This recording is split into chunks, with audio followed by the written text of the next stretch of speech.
How's it going, guys? My name is Zach with the Movie Castle, and today we're going to be taking a look at Terror Train from 1980. This is directed by Roger Spottiswoode and stars Jamie Lee Curtis. This is one of the original Jamie Lee Curtis horror films, so that's pretty cool.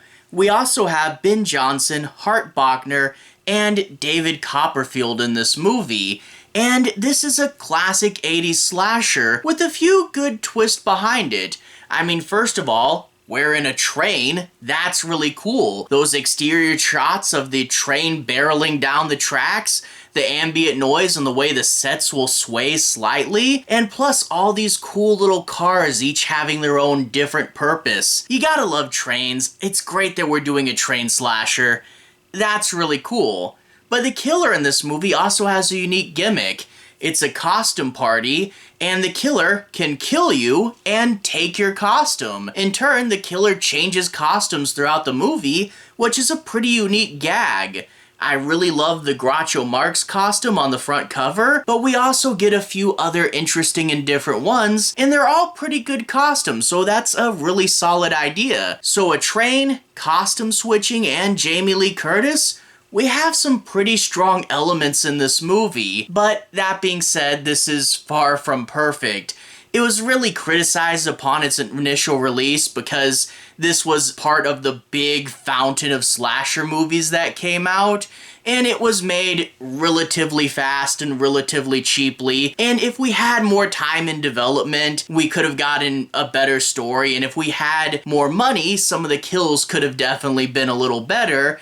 But it's not bad. Like, I watched it again for this review, and I remember liking it a little better than I did last time, which is always a good sign for a movie. And I think the deal is, you have the big slashers, your Friday the 13th and Halloweens and stuff like that, and then you have things like The Burning, which aren't quite as well known but are still really good, and I think this is a little bit below that.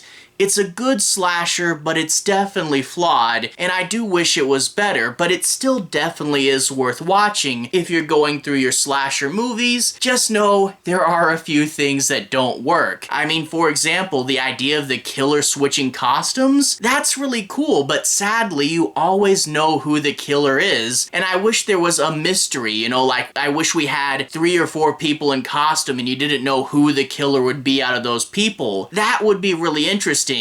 But you almost always know which costume the killer's wearing. And also, why is this a New Year's movie? You think it would be a Halloween movie with this costume party, and I really do suspect that this was going to be Halloween, and then they changed it at the last minute because that'd be a little too on the nose. In fact, look at the back of the DVD here.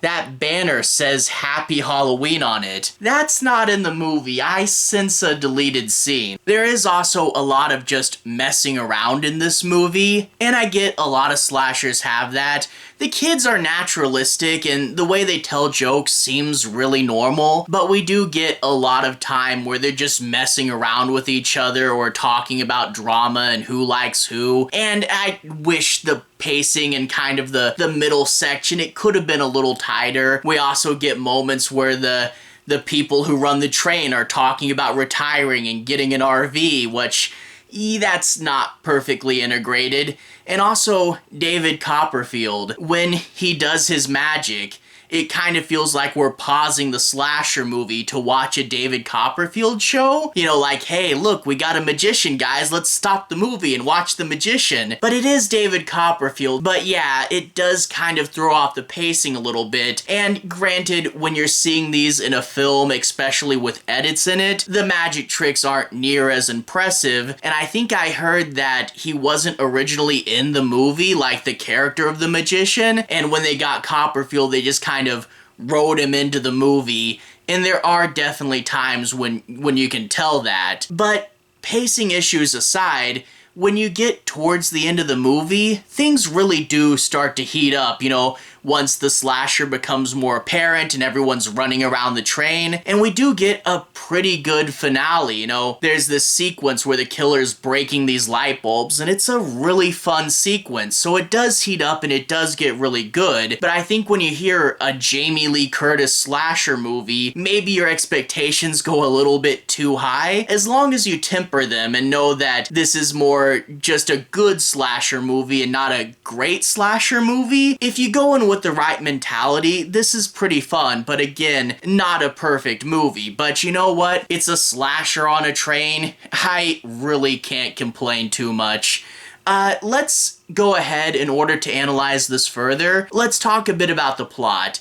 I'm going to be avoiding the end bits, so no major spoilers, but I do want to say my piece on a few plot points and make sure you guys have a basic understanding as to what the movie's about. So let's break down and analyze a little bit, but again, no major spoilers. We open up with the prank because it's a prank gone wrong slasher movie, so we all know that we're going to open with a horrible, horrible prank. We have this fraternity and they're celebrating New Year's Eve, and they tell this one kid that Jamie Lee Curtis really likes him, and Jamie Lee Curtis kind of lures him into this room, but when he gets to the bed, it's not Jamie Lee, it's a corpse. You see, these are all medical students, so they were able to get a corpse from their school, and yeah, no, the kid's gonna really freak out when he sees it, but then we cut to 3 years later, and everybody but the victim is still there. The incident's been kind of swept under the rug, and other than Jamie Lee Curtis being mad at the guy that set the prank up, there's not been huge ramifications for any of these characters, and we do get the movie starting to talk about frat irresponsibility within their culture and how it's going to eventually bite them in the butt a few years later. It's 3 years, so they're all seniors now, and it's a New Year's Eve party they're doing on this train.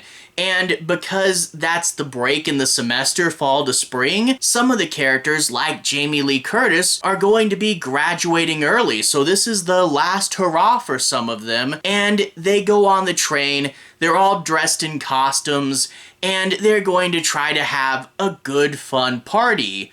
But of course, they're going to be visited by a killer.